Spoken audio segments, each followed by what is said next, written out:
dari jurusan Perbankan Syariah semester 5 dengan NIM 22821101115. Di sini aku akan menjelaskan tentang rasio profitabilitas. Apa sih rasio profitabilitas? Rasio profitabilitas merupakan rasio yang menggambarkan kemampuan perusahaan dalam menghasilkan laba melalui semua kemampuan dan sumber daya yang dimilikinya, yaitu yang berasal dari kegiatan penjualan, penggunaan aset, maupun penggunaan modal.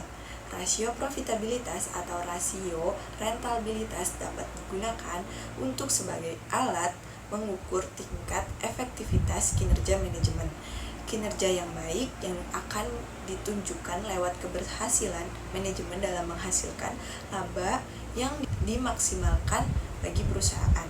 Rasio profitabilitas tidak hanya berguna bagi perusahaan aja loh, melainkan juga bagi pihak luar perusahaan. Dalam praktiknya, ada beberapa manfaat yang dapat dari rasio profitabilitas bagi pihak pemilik perusahaan, manajemen perusahaan, maupun pemangku kepentingan lainnya. Ada tujuan dan manfaat rasio profitabilitas untuk keseluruhan. Yang pertama, untuk mengukur kemampuan perusahaan dalam menghasilkan laba dalam periode tertentu. Yang kedua, untuk menilai posisi laba perusahaan tahun sebelumnya dengan tahun yang sekarang. Yang ketiga, untuk menilai perkembangan laba dari waktu ke waktu.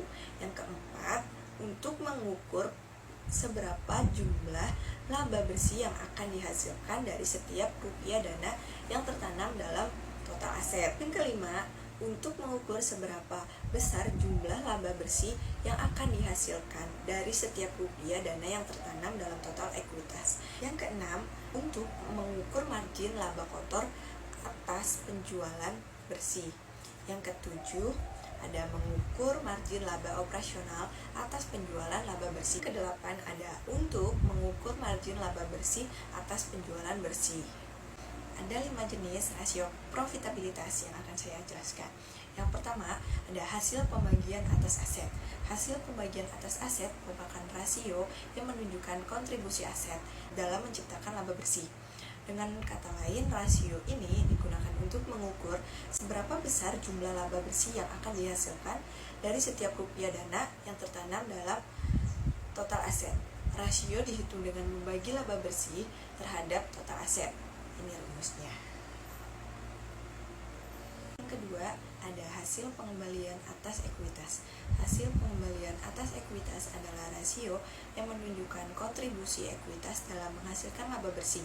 Dengan kata lain, rasio ini digunakan untuk mengukur seberapa besar jumlah laba bersih yang akan dihasilkan dari setiap rupiah dana yang tertanam dalam total ekuitas.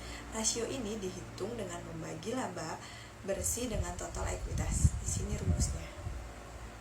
Yang ketiga, ada margin laba kotor.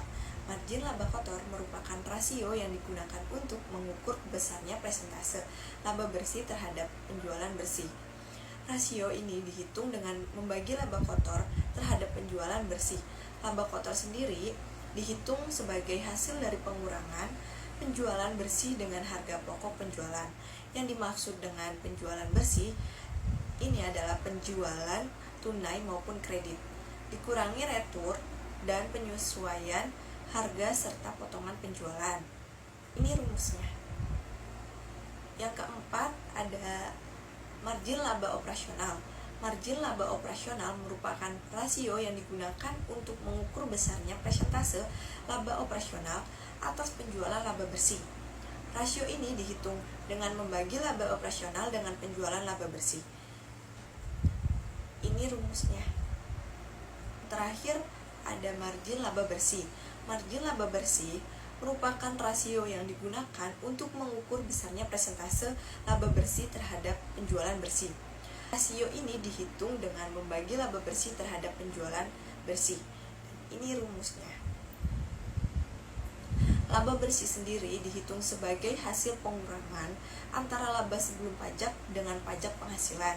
Yang dimaksud dengan laba sebelum pajak penghasilan adalah laba operasional ditambah pendapatan dan keuntungan lain-lain lalu dikurangi dengan beban atau kerugian lain-lain. Jadi kesimpulan yang bisa saya ambil adalah rasio profitabilitas memainkan peran penting dalam mengukur kemampuan perusahaan untuk menghasilkan laba dari aktivitas bisnisnya. Sebagai alat evaluasi, rasio ini tidak hanya bermanfaat untuk menilai kinerja keuangan perusahaan, tetapi juga untuk memberikan gambaran mengenai efektivitas manajemen dalam mengelola sumber daya yang ada. Dengan mengukur rasio-rasio seperti return on asset, return on equity, margin laba kotor, margin laba operasional, dan margin laba bersih, perusahaan dapat menganalisis perkembangan laba dari waktu ke waktu, serta melakukan perbandingan dengan standar industri atau target yang ditetapkan. Rasio profitabilitas juga berfungsi sebagai indikator bagi berbagai pemangku kepentingan, termasuk pemilik, manajemen, dan investor, untuk memahami potensi laba perusahaan dan membuat keputusan yang lebih baik. Dengan demikian, pemantauan rasio ini secara berkala sangat penting untuk memastikan berkelanjutan dan pertumbuhan profitabilitas perusahaan di masa depan. Kurang lebihnya mohon maaf. Wassalamualaikum warahmatullahi wabarakatuh.